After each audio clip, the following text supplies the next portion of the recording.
Hey, good morning, good afternoon. I'm Keith Reynolds, and welcome to SMarketPlace, sales, marketing, and rock and roll. We're in for a great episode.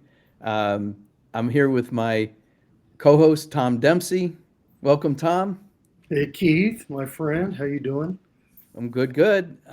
Great to have you. And we've got Steve Schaffer from Cincinnati, Ohio. How are you, Steve?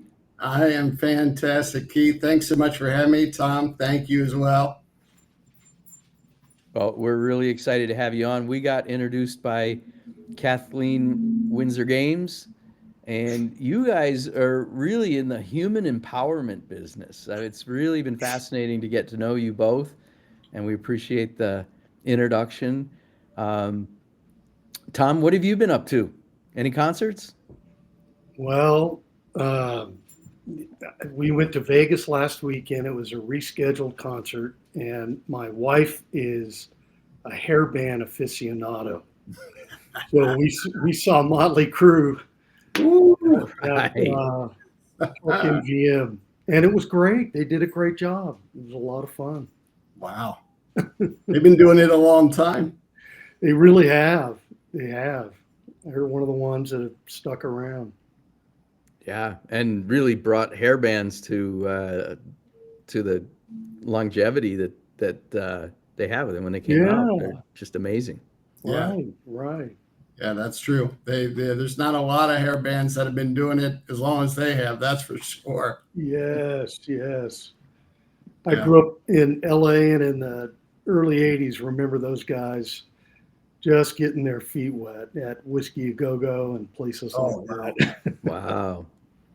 Well, I've never been there, but the Doors are one of my all-time favorite bands. So I Oh, know I know the name of that place quite well because that was where they got a heck of a start. that's right. That's That's exactly right. right. Yeah, Yeah. Um, yeah, good stuff. so I got um, Paul McCartney tickets Yeah, that's a week great. ago. So I'm looking Holy forward to see smokes! that. Where is that going to be? Where is that? That's at Coors Field here in Denver. That'll be something. Yeah. So it's my Oh, first concert at Coors Field. Looking forward to that. I've seen baseball there. well, Well, if it that's was what you want to call it. Yeah. Minor league. We got a minor league team here in Denver this year. right. I didn't want to say it, but Right.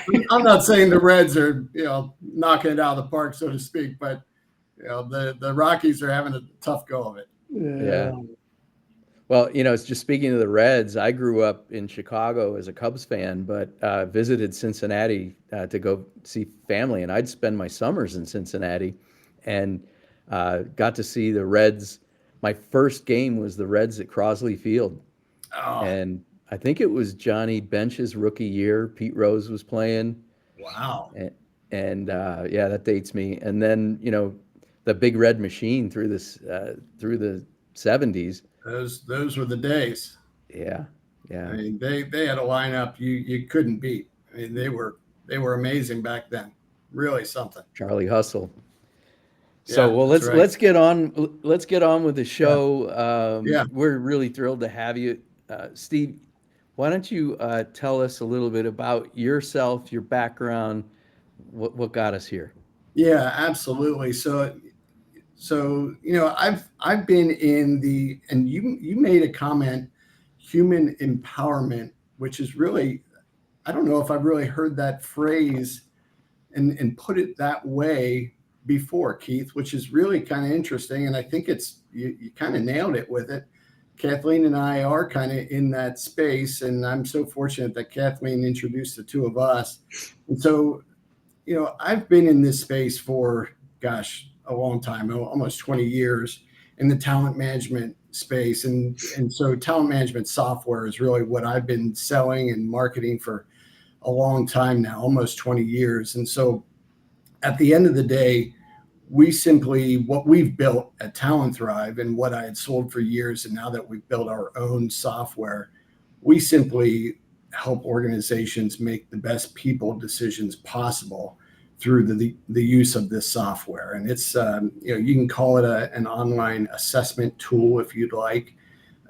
We try and steer away from using the word assessment too much, simply because, unfortunately, in that space, in that industry, it's gotten such a negative connotation over the years, just because I think a lot of organizations and a lot of people that have sold those tools have positioned it improperly, have maybe used it and not necessarily in the right way, communicated it to their employees maybe in not the best fashion.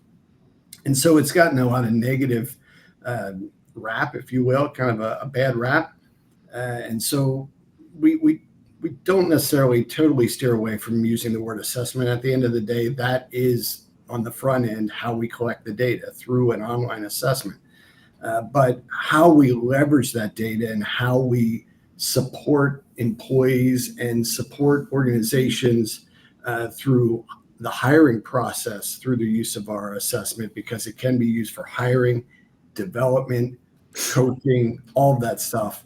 It is an online tool, an online assessment. So that's what we've built, and that's what we're doing. So that's really like the starting gate for what you do. That was why I actually made that up on the fly, human empowerment. But Yeah. when I read through your website, and there's I'll send the bill to you guys. Yeah, I'll be using that from here on out. Thank you. Yeah, just My invoice pleasure. me again. You keep coming Uh, up with all this stuff, and it's wonderful. You got to keep invoicing. Marketing, that's where it is. But really, as I read through your website, it wasn't about the assessment. It was about what you do to help companies. Yeah, If I recall, 50 to 500 employees, they're getting some momentum, they're building their teams, that's and they right. got to bring order to chaos, and part of that is getting the team on the same page. Yeah, that's absolutely right. And so we've really worked hard to um, work with the leaders of those organizations to understand who they have on board, where there may be some gaps. Oftentimes they don't realize that they have people that are sitting in seats right now that could be, the next sales manager or the next customer service manager or the next leader. And so whether it's a matter of succession planning or maybe just a promotion for some of these people, they don't necessarily have to look outside their walls. They may have the next great individual for that next promotion sitting in a cubicle or in an office right down the hall, and they just need to assess them, get a snapshot. We call ours the TalentThrive snapshot. Just get a snapshot of the individuals inside their own building to get an idea of what are those soft skills that these individuals have. We measure 75 different competencies, get a good sense of who you have in your building, and get an idea of what their skills are and where they may be able to fit within the organization outside of the role they're currently in. And so you can maybe move them up to different positions, and your people are one of your, if not your largest expense. And so why not understand who you have within your walls and promote those people up if you can, and retain top talent. Hey, Steve, what are the inputs to the Talent Thrive snapshot? Yeah, so it's a scientific tool, they call it, and I'll keep it somewhat high level, but it is a validated tool. So I think that's one of the most critical components that you have to have with these tools. If it's not a validated tool in the market, you're probably going to get laughed out of a room in terms of being in front of a prospect. So it is a scientifically validated tool. It's what they call a binary force choice instrument. So you have two statements that are paired against each other. One statement may say, "I enjoy making new friends." The other statement may say, I close more deals than anyone else on my team, something like that. And so you'll have those two statements paired against each other, and you're forced to choose one of those statements. You may dislike both those statements. You may like both those statements, agree with both those statements, but you can only choose one. And so you go through a series of those kinds of statements. Each of those are tied to these competencies that we measure, these soft skills. And so as you go through that exercise time and time again, it builds up your strengths in the variety of competencies. And when you don't select certain items, it's going to lower scores in other competencies. And so then the reporting comes out and shows you where some of your greatest strengths may be. So your title is COO, and we just changed it from CEO. I was noticing that in my show notes here. So updated the Oh. titling on the fly. We got your title right. You you are COO, but you also, in our conversations, you do a lot of sales. Oh yeah, yeah. So we run a tight ship here. We're small, but we're growing, and we're growing pretty fast. So, but I always, and it won't always be like this. And maybe I'll always want to have those kinds of conversations. It's just in my DNA. I enjoy that. So I don't ever want that to be taken away from what I do. I'll always want to network. I'll always want to engage with people on that level of having, it'll be probably much more on a strategic level of maybe strategic partnerships, things of that level. It won't be closing, your basic deals. But yes, I am very much on the sales side of the business and doing those kinds of things on a daily basis. Absolutely. So talk to us a little bit about what it takes to sell something as ill-defined and has in you were explaining what it's not, and you were explaining some of the knocks that it gets when you hear the word assessment. Um, Tell us about selling this as a service and a software product. Like, what's your approach? Yeah. Yeah. So one of the things that we always talk about is, getting a very good understanding, an objective data point on individuals. So we kind of look at it for a couple different lenses. We talk about what are your people challenges. So when I sit down with a prospect, first of all, I don't really start talking about the product. At the end of the day, my belief is that most prospects really don't care about your product.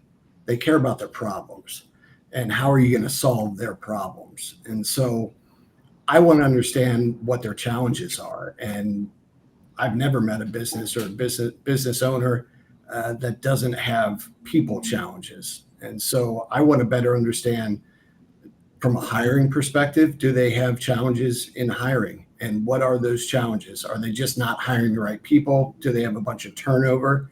And why is that? Are they selecting the wrong people? Are they just not interviewing right? And so we have interview questions on the back end of our hiring reports. So if you do start using our tool and you have these competency scores on individuals, now you have objective data, and not only the objective data on these people, but then you have interview questions that you can follow up on that objective data to say, okay, now we have some concerns objectively.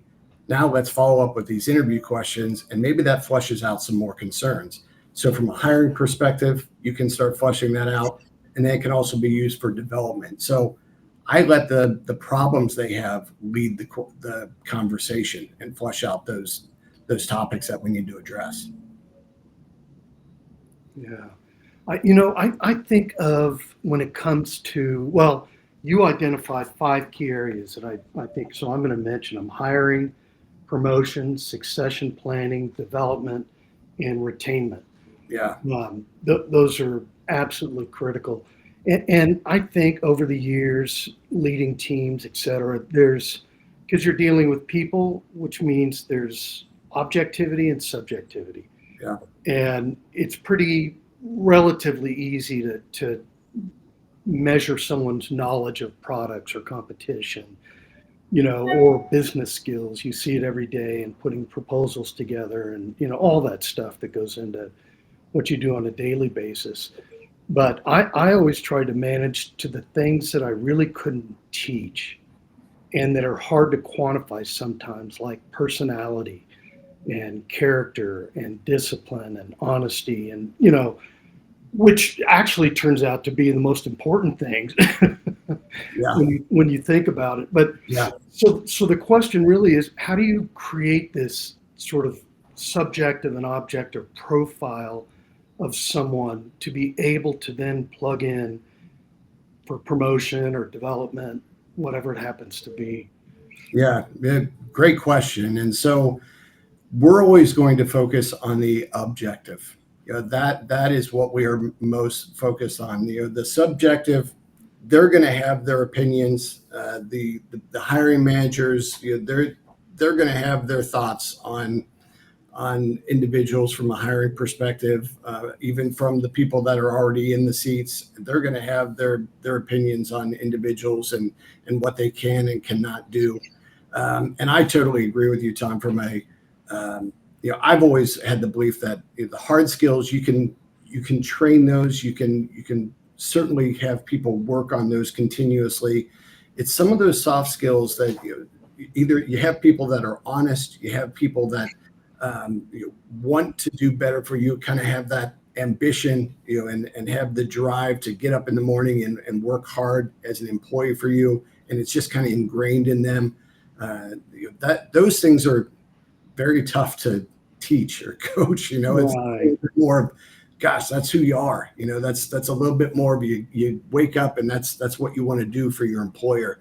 Those are the things that are critical. And so we do measure things like ambition and drive and things of that nature, and the ability, accepting responsibility, for example, is another competency that we measure. And so gaining an understanding of, is this person going to accept the responsibility for their results? Do they have that fire in their belly to get up and want to sell and get out and knock on doors, or make those 100 dials a day if that's what it's required of them, and hear 99 no's to get to that that one yes on that 100th call, whatever it may be. So all those things are necessary to kind of understand, all right, what are the things that we need to focus on to get them through the next steps for that promotion, for that succession planning? Are we targeting the right people to become the supervisor, to become that manager? And are we retaining the right people to make sure that we are looking at the appropriate people for leadership going forward? Excellent. Yeah. You use these things as a tool, obviously, to assess talent and to be able to continue with one of the things you said in succession planning. I think is absolutely critical to the health and future of an organization.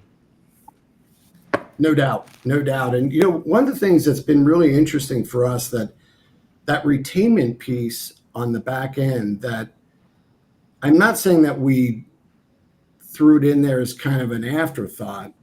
We didn't do that by any means, but I'm not sure I gave it the credit that we really thought it deserved. What we have heard from our clients so far, that is one of the biggest components of kind of our 5 pillars, if you will, our people pillars. That retainment piece, we have heard that so much, is that the ability to leverage a tool like the TalentThrive snapshot to have conversations with the employees, and just the ability to take this tool, review the data with an employee, talk about their strengths, talk about the areas where they want to improve, set up a plan for how are we going to work on this? What are the things you're going to do over the 6, 9, 12 months? And then this is something that people can take year over year. They can take this snapshot once a year, so they can get an idea of where the needle is moved for themselves each year. And so you can start to see, okay, where have I improved? And so as you have those conversations on a regular basis with your manager, what that is doing is that's creating a cadence with your manager and just as with the team as a whole. And then that's creating more engagement with the team, with the managers, with the employees. And so what has happened is it's starting to create a culture of people feeling like they are much more engaged with the organization as a whole. And so then that retainment piece starts to happen, because they're feeling like, you know what, I don't want to go to the organization down the street. This company is invested in me. And so that retainment piece has really been a much greater piece of the puzzle than maybe we initially thought. Well, Well, between recruiting, being without the talent, and the ramp up time that it takes to train someone new, that's really, I can see why it's become so important, because that's where there's a real financial Oh, pinch in an oh, organization. the cost of a bad hire is mm, unreal. And just the cost of even a good hire for the training and all of that stuff is really expensive. And so, and especially, we work a lot with smaller businesses. There's organizations that are 50 to 100 employees, and those small businesses, even one hire is so important. They've got to get it right, and so those hires are very critical to those small businesses. So it's important to make those right decisions. And so a tool like this supports them in that decision. And we are by no means saying this is a tool that you only use this tool to make your hiring decision. It's part of the puzzle, right? It's one piece of the puzzle, but it's a great piece of the puzzle for an objective data point. yeah.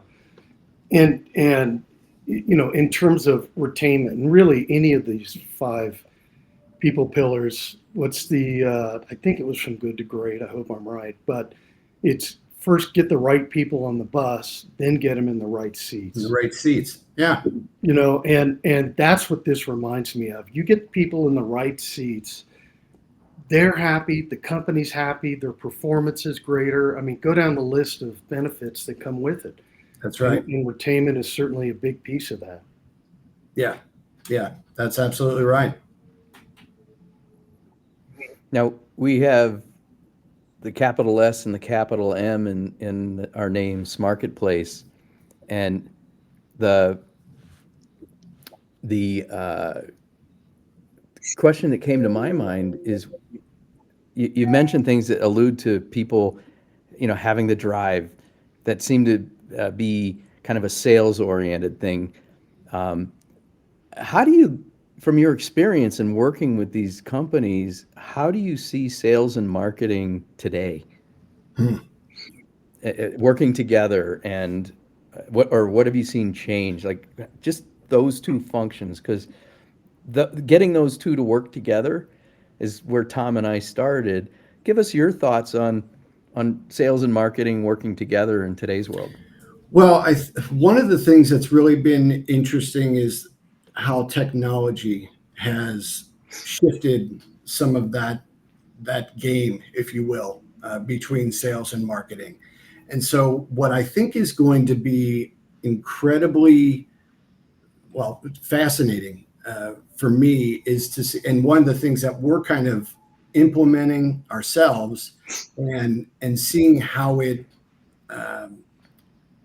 kind of works with our sales and our marketing functions is the AI component.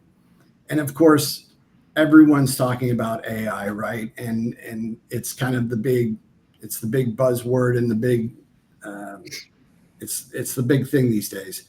So I'm a little careful about how much we work with AI right now, but I also recognize the beauty and the power that can be behind it. But I think we're stepping into it for sure, but we're a little cautious with it too. And so what we're really focusing on as it relates to sales and marketing is how we can connect AI to both functions and have AI better have that sandbox of sales and marketing play well together. Because there's always been, I don't know how you guys feel about this, but I know in the past, in other functions, other sales roles I've been in those positions where marketing and sales it wasn't always kumbaya, right? And there's been some butting of heads and there's been some frustrations. And so I think what we're trying to do is marry up the two with with some AI and seeing how they can work better together. The challenge will be who takes on what and where the overlap stops. Like where does the handoff go? Because now with AI taking over some of what some of the sales function had done, that's where it's getting a little tricky, because I think some of our sales folks are kind of like, well, I used to do a lot of that outreach. That's stuff that I used to do. And now we've got AI agents that are doing a lot of this initial outreach.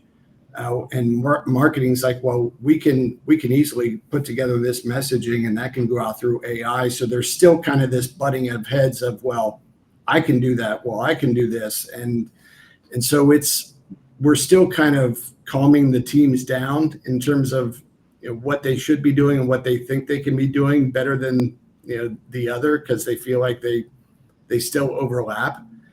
There's still a lot of value that each have. And I think for us, it's understanding how they still play really well together, showing them each how the value comes together while implementing AI within that piece. I think AI is going to be a big piece of it going forward for us, but I don't want to lose the human element. That's the piece that I'm very concerned about. Maybe it's my old school ways. I don't know, but I don't ever want to lose the human element of sales and marketing. Wow, you really landed on where we left off last week with the CEO of Jiva, which is automating the various parts of the business development role to free up more time for the personal relationships. Yeah. And using AI to automate the task-oriented stuff and putting it more squarely in the marketers to have relevant messaging and thought leadership and positioning and supporting the sales team so that that messaging is in the automated part, right, and gets it Yeah. right, but also then providing the tools to the sales team so that they can work on building the relationships and keeping in touch with people. Yeah. Yeah. Because I think that is going to be important, because there is so much of this automation. There is still a need and a want from leaders to have that human element. I think there's a concern, a true concern, that there's going to be a loss of that connection. And so I think it's very important that we don't lose that. And so if we can automate some of the task-driven stuff, great. But we've got to still be able to drive those relationships and build those relationships. I think that's still very critical. To me, that should never go away.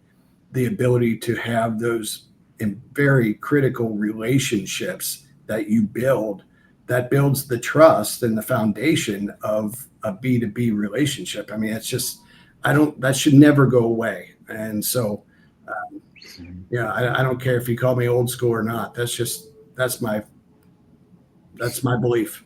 Well, that's one of those I- things, the sales process and the relationship, that you obviously cannot automate.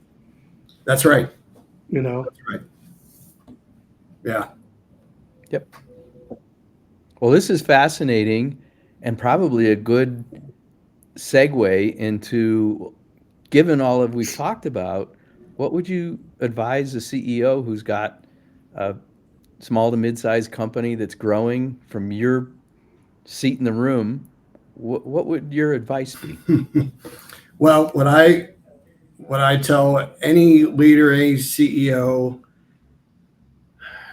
fail and fail fast, and then move on, and keep going. I think one of the biggest things that CEOs don't do is take the risk, and of course you want it to be a calculated risk, right? You don't want to just make a stupid decision and go off the rails. But you are going to fail with a business. There are going to be things that you're going to fall flat on your face. Do it fast, get back up, and make the next decision. That is absolutely critical. You are going to fail. I'm a big believer in failing. I've failed so much in my career, and that is exactly why I am sitting here developing IP and having a successful business with my partner, Nathan Gard, because we failed and we failed again, and now we're having success. That is what it's all about. Failure is what allows you to succeed. If you do not try and try again, then what are you doing? And so I'm just a big believer in learning from your mistakes, and of course, don't fail and make the same mistake. I'm not suggesting that. Make new mistakes and then learn from those and make another mistake. But you keep growing and you keep learning, continuously learn and take the right calculated risks and grow from it. And that's And building that not only for yourself, then I would imagine the the true leader, the CEO that's a leader is also building that through tools like yours into their team. no doubt, no doubt. And I think, candidly, it always helps to have a wife that is willing to deal with your risks.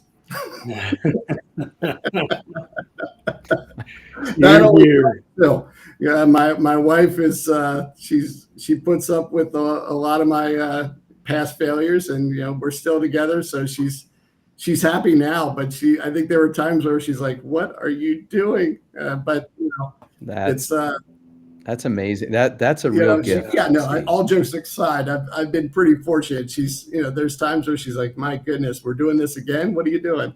But we're very fortunate. We've been, look, I really do believe that, though. I think you do have to take risks and you do have to fail to learn and grow from it. And if you believe in what you're doing and it's the right move, and you just have to find that little extra thing that's going to get you over the top, keep going. So many people quit.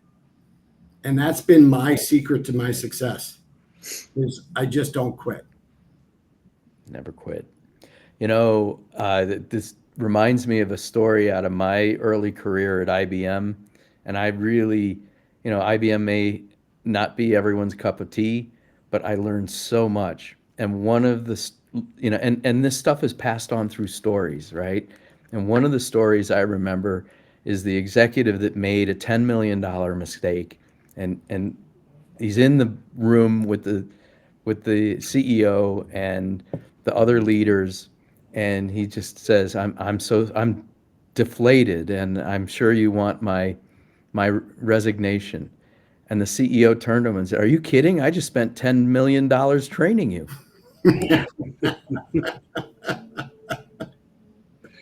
Oh, that's beautiful. You're not going to do that again.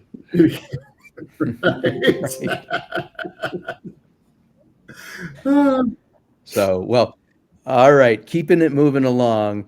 When you and I met, it was, again, through Kathleen, I don't remember how it came up, but I think we were probably saying we have this podcast where it's sales, marketing, and rock and roll. And all of a sudden, you were like, you lit up. So tell us about your rock and roll story and some of the things that you'd like to share about your musical experience. I share with you.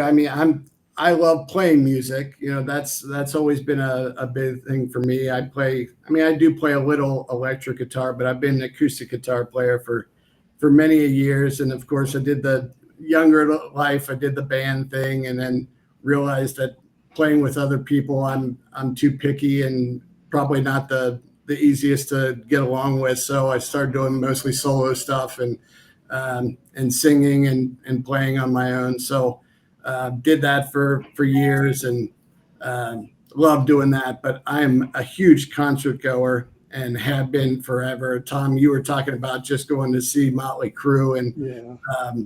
this past week I had a run. I saw the Red Clay Strays um, last Saturday. Then I saw Leon Bridges and Charlie Crockett on Wednesday. Then I just saw the Doobie Brothers on just this past Friday. So I had quite the run and the Coral Reefer Band opened up for him, the Jimmy Buffett's band. So went on quite the run of concerts just this past week and a half. So that was a blast. But in terms of shows, I mean, I've seen so many shows over the years, but I'll tell you, with you guys being out, where you are, Red Rocks is by far my favorite place that I've ever seen a show. I don't get there nearly enough. Seeing, I went there for a full weekend, saw Dave Matthews Band there in 2005. Saw him a Friday through a Sunday. And John Butler Trio. I don't know if you're familiar with John Butler Trio, but he opened up for him the whole weekend. And I think it was a benefit for Katrina. I think that was the year Katrina had hit. And so they were doing a benefit. And that was just an amazing weekend. And that was the first time I had been there.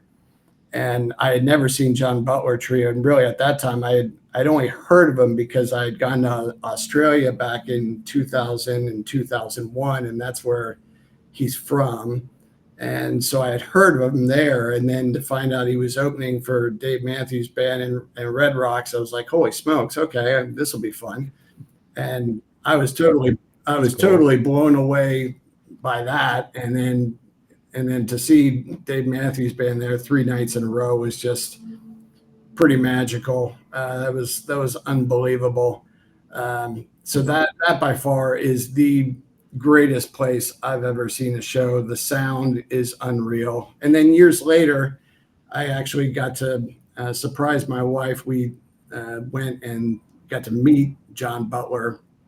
I bought tickets to a show and then got to do the meet and greet, and got a private show with him where he did just 3 songs acoustically for us before the actual show. And then he did a show with the main show. But he's an incredible guitarist. If you ever get to check him out or just look him up, his guitar work is unreal. But that by far is one of my favorite. It's my favorite venue, and that's one of my favorite memories of shows. But I've been to so many different venues, but I don't know if Yeah, it sounds like you're doing like 50 to 100 shows a year. back in the day, yes, not so much. Although this year has been really crazy. That was just in this last week. I've done probably 8 or so before that. I don't know if you know who Stephen Wilson Jr. is. He's a big up and comer. He's I love this. Give us the new names. Stephen Wilson Jr. is a newer name. He's actually not young. He's in his 40s, but he's really just kind of come onto the scene. What really helped him blow up is he did the national anthem for the NFL's draft, and that's where his name just kind of blew up. I knew of him right before then, and then he just got really huge. And so I just saw him not too long ago, about a little over a month ago. And then I'm going to Louisville to see him again because we just loved it so much. So we're seeing him again in Louisville. So he's incredible. Really different, really unique. He grew up where John Mellencamp grew up. So he's got Indiana. a Mellencamp feel, but then he also is a grunge guy, grew up in the 90s. So he's got like a Nirvana feel. So he's really different, very unique. So it's I got a very eclectic mix of music. I love old school rock and roll. My brother grew up listening to Jimi Hendrix and a lot of Led Zeppelin, Black Sabbath, that kind of stuff, Van Halen. So I was in that. There you go. Hello. Yeah. Are you Van Yeah. Halen guy? Yes. Yeah, my sophomore year of high school was when Van Halen album came out, and everybody in my circle like showed up at school and was like, "Oh my God, did you hear this?" Because we were out of the Jimi Hendrix, Black Sabbath, Uriah Heep kind Yeah, of, early rock and roll uh, bands, and that really just kind of shot rock and roll into a whole new level. yeah, yeah, yeah. In fact, speaking of Led Zeppelin, there's a new um, uh,